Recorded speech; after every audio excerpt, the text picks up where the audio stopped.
May naranasan ka na bang umalis yung taong lagi mong inaasahan?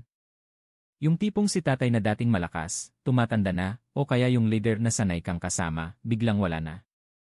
Minsan nakakatakot ang pagbabago, di ba? Pero alam mo ba? Sa Deuteronomio 31, ganyan mismo ang naramdaman ng Israel.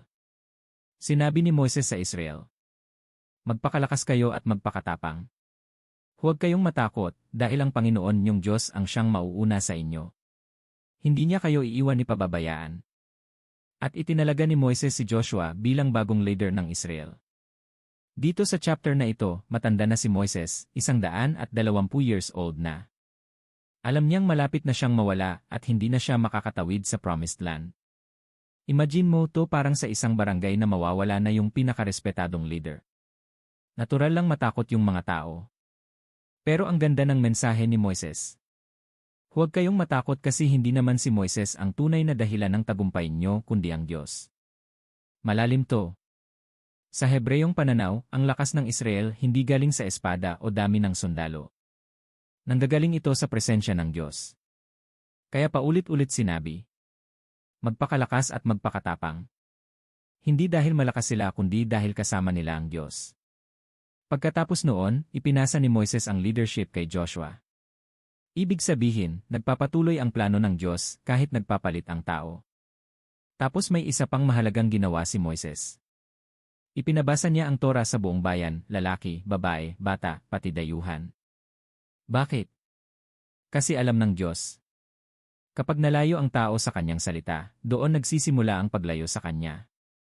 At nakakalungkot na, sinabi rin ng Diyos na darating ang panahon na tatalikod ang Israel sa kanya. Pero kahit alam ng Diyos na magkakamali sila, hindi niya iniwan ang kanyang plano. Ganon din ang grace ng Diyos sa atin ngayon. Kaibigan, baka may season ka ngayon na parang nawawala yung dating sandalan mo.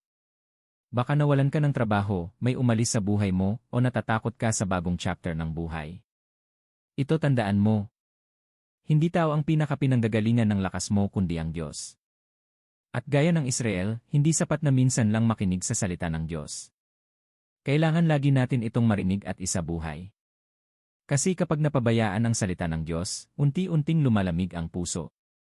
Ikaw, ano yung kinakatakutan mong pagbabago ngayon?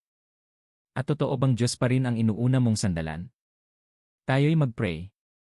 Panginoon, salamat dahil kahit nagbabago ang lahat, ikaw hindi nagbabago.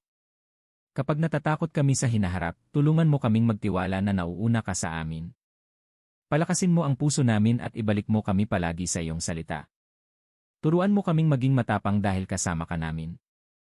Sa pangalan ni Jesus, Amen. Kung may natutunan ka rito, comment mo. Kasama ko ang Diyos. At share mo ito sa kaibigan o kapamilya na dumadaan sa pagbabago at takot ngayon. Follow mo rin ang page para sa mas malalim pero simpleng Bible study na pang-araw-araw na buhay.